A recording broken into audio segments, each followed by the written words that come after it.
Personally harass করে। আর এদিকে যে দোকানদারগুলো আছে তারা কথার চলে টাকা দেওয়ার চলে হাত ধরতে চায়। আমরা হয়তো অনেক নেপালিরা বুঝে না, তারা আমাদের কালচারের সাথে কিন্তু আমরা তো বুঝি। এতদিন আমরা ছাড় দিচ্ছি কিন্তু কালকে জিনিসটা অতিরিক্ত হয়ে গেছে। একে তো তারা ভুল করছে, সেকেন্ড তারা আবার আমাদের উপরে অ্যাটাক করছে। আমাদের ভাই পোলাইটলি বলতেছিল কিন্তু ওনারা ভায়োলেট হয়ে গেছে আর ওয়েপন্স নিয়ে কলেজের ভিতরে চলে আসে and they were hitting everyone। সবাই গার্ড মামা ঘায়াল হয়েছে, পুরা রক্ত করে হয়েছে। স্টুডেন্টসরা আইসিইউতে আসে, হেড ইনজুরি হইলে সবার আইসিইউতে আসে, দ্য ইনজুরি হইলে সবাই হসপিটালাইজড আসে। জাস্টিস, আমরা জাস্টিস চাচ্ছি। অলরেডি সেক্সুয়াল হ্যারাসমেন্ট হিসেবে আমরা বুঝি। এরকম প্রায় আমাদের সাথে হয়, কিন্তু আমাদের ওইটুকু সাহস নাই যে আমরা প্রতিবাদ করবো। ওই দিন একটা বাইক আমাদেরকে কি বলে চলে গেছে, আমরা তো ধরতে পারিনি। কিন্তু কালকে যে জিনিসটা হয়েছে, স্পেশালি এখানে একটা ট্যাক্সি লোডের দোকান আছে, বাচ্চা টেলিকম, তিনি সবসময় পারে ফোন নাম্বার নিয়ে ডিস্টার্ব করেন, তারপরে বিভিন্নভাবে আজেবাজে মন্তব্য করছে, যেটা আমাদের মুখে বলতেই রুচিতে বাধে। তো আমরা এখানে সিকিউর ফিল করতেছি না। এই ব্যবসায়ীদের কাছে আমাদের ফরেনার আছে, আমাদের অনেক সময় তারা কিছু বুঝে না। আসল কথা হচ্ছে যে আসলে একটা মানে কালকে রাতের এই ঘটনার পর আসলে একটা মিসআন্ডারস্ট্যান্ডিং ক্রিয়েট হয়েছে যে আসলে আমাদের মধ্যে আর ব্যবসায়ীদের মধ্যে কোনো সংঘর্ষ হয় নাই। আমাদের জিনিসটা ক্লিয়ার করতে হবে যে এলাকাবাসীর মধ্যে একটা মিসআন্ডারস্ট্যান্ডিং ক্রিয়েট হয়েছে যে আমাদের মধ্যে এবং ব্যবসায়ীদের মধ্যে সংঘর্ষ হয়েছে। আসলে আমাদের ব্যবসায়ীদের বিরুদ্ধে কোনো ধরনের কোনো অভিযোগ নাই। অভিযোগটা হচ্ছে এই এলাকায় কিছু ভ্রাম্যমান ইফতিজার আছে যারা প্রতিনিয়ত এখানে আসে এবং আসার পর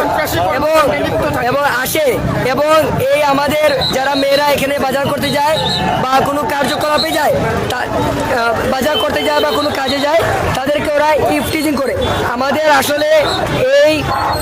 আসলে এই ইফতিজারদের বিরুদ্ধে আজকে যে অবস্থান, এই অবস্থান হচ্ছে আমাদের যে অবস্থান, এটা হচ্ছে আর এখানে হচ্ছে ভ্রাম্যমান।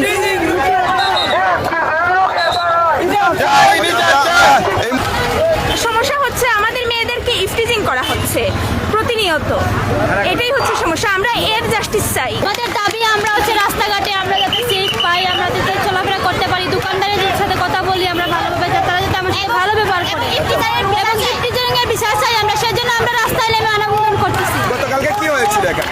গতকাল আমাদের এক বোনের সাথে, আমাদের মেডিকেলের এক বোনের সাথে লোকেরা কিছু ইফটিজিং করেছে, সেজন্য ওদের সাথে আমাদের অনেকগুলো হয়েছে, কথাবার্তা হয়েছে। তাই আমরা এর বিচার চাই, আর কোনো মেয়েদের সাথে যেন এরকম না হয়, কোনো বোনের সাথে এরকম যেন না হয়। আমরা প্রশাসনের কাছে চাই যেন আর এরকম না হয়, এবং আমরা বিচার চাই প্রশাসনের কাছে। হচ্ছে যে আমাদের মানে কতিপয় ইফটিজার আমাদের সিনিয়র বা আমাদের আপুদের মানে হ্যারাস করেছে, আর আমরা প্রতিনিয়ত এরকম হ্যারাসমেন্টের শিকার হয়ে যাচ্ছি। সেজন্য আমরা চাই যে ওদেরকে বিচারের আওতায় আনা হোক। মেডিকেল কলেজের একজন ইন্টার্ন চিকিৎসক, কালকে যে ঘটনাটা হয়েছে এই ঘটনা কিন্তু কালকে নতুন না।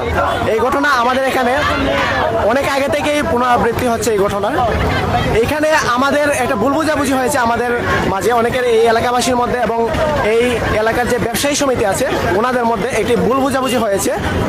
ওনারা আসলে মনে করতেছেন যে আমাদের আন্দোলনটা ওনাদের বিরুদ্ধে, কিন্তু এখানে সব ব্যবসায়ী এবং এলাকাবাসী এখানে অপরাধী না।